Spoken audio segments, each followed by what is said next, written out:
First question is from Pat of Blanc.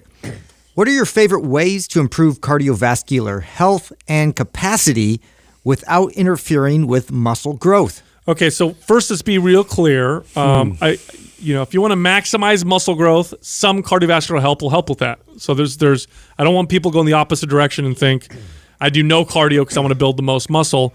Cardiovascular capacity and health will contribute to muscle growth for most people as well. That's true, but I also want to challenge that a little bit too, though. It all depends on the context, right? Because if somebody is also struggling with not eating enough food and they're a hard gainer, then any sort of extra activity is only going to make building muscle that much more difficult. Well, have you ever been in a situation where your cardiovascular capacity limited you from doing 20 reps of squats? Yeah, so I know that's the argument for how it can help. So Yes. I'm not disagreeing with you. Yeah. I'm just saying context matters here because Of course. if you have a kid who, like I was, who was a hard gainer and struggled, and the reason why I was such a hard gainer was, one, I had poor programming. I didn't understand nutrition as well, and I just struggled with getting enough food. I couldn't quite and the very first thing that I did that showed the first 10-pound gain for me was cut out basketball. And I loved it. And so, did my cardio suffer? Could I handle supersets the same way? And did I fatigue out probably a little bit in my training? Okay, maybe.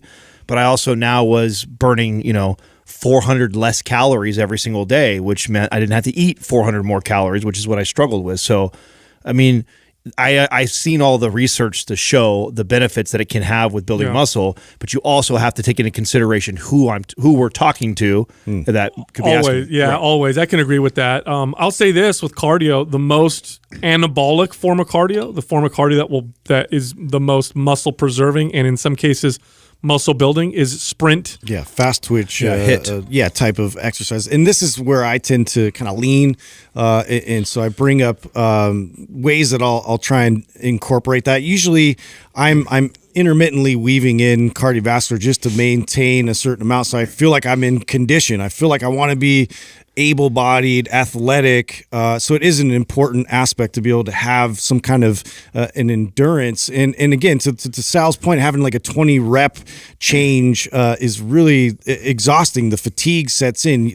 It will contribute and help in that arena, which also builds you muscle from that perspective. But to keep it kind of fast twitch and not extend the time length with that, I think is definitely an advantage to preserve muscle. Yeah, years ago, so I was like you, Adam, a hard gainer, skinny, fast metabolism, but I had gone so extreme with the anti-cardio that my cardiovascular fitness wasn't very good. And I remember, and I didn't really realize it, right? I was like, no cardio, burn no extra calories.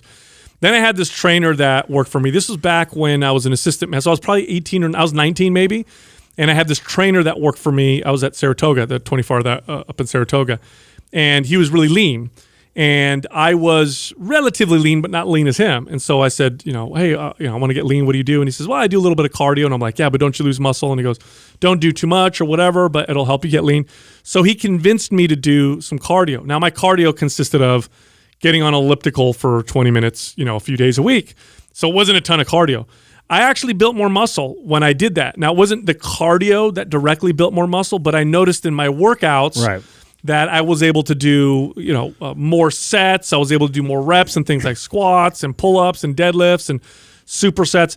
In my case, the lack of cardiovascular fitness was actually taking away from my ability to build muscle. So I went through this exact same thing too, right? And the way I actually solved it was improving my mile time.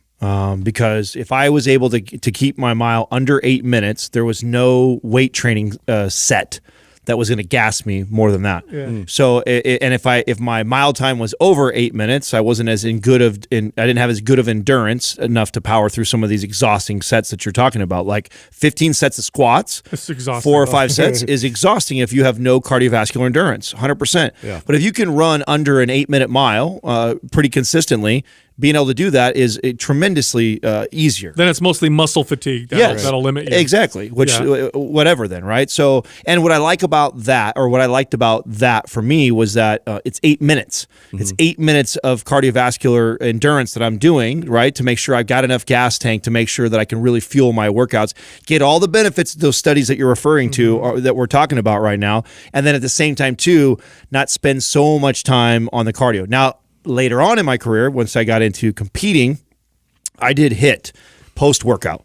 And I only did it for the last 2 or 3 weeks. Like 12 minutes, right? Yeah, 12 minutes. 12 minutes, and it was the final weeks leading into a show, and it looked kind of like this, right? So, and every show is a little bit different, but I'll give you a generic.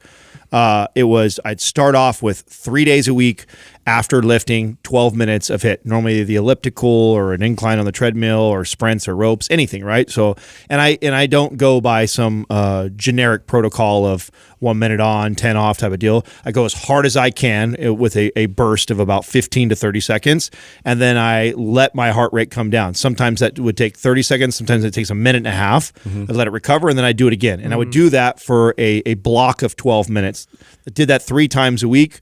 For the first week, then the next week I did it 4 times, and the next week 5 times, and then it would end on my final week of doing it every single day. Now, go ahead, Justin. Yeah, I also like really focusing a little bit more on work capacity. So if I'm doing farmer carries for an extended amount of time and just doing loaded things slowly, and it's not something that I'm doing very rapidly, quickly, where I'm getting the heart rate scream initially, but that heart rate starts to go up like substantially.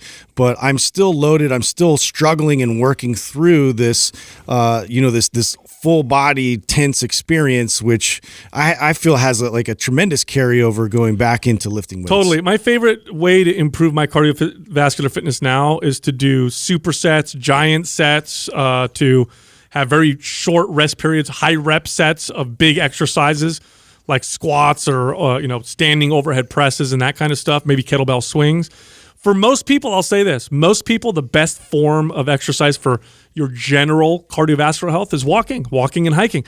And the main reason is because most people can at least walk with decent technique and form. Running can be awesome for a lot of people. Unfortunately, most people just don't practice running, and it can cause a lot of problems, can cause a lot of injuries for people. But walking for most people is excellent. And if you walked seriously, if you did like 15 minutes after breakfast, lunch, and dinner, that's 45 minutes of walking every day, and the average person would get all the health benefits they want from doing that. Remain as active as possible all day long.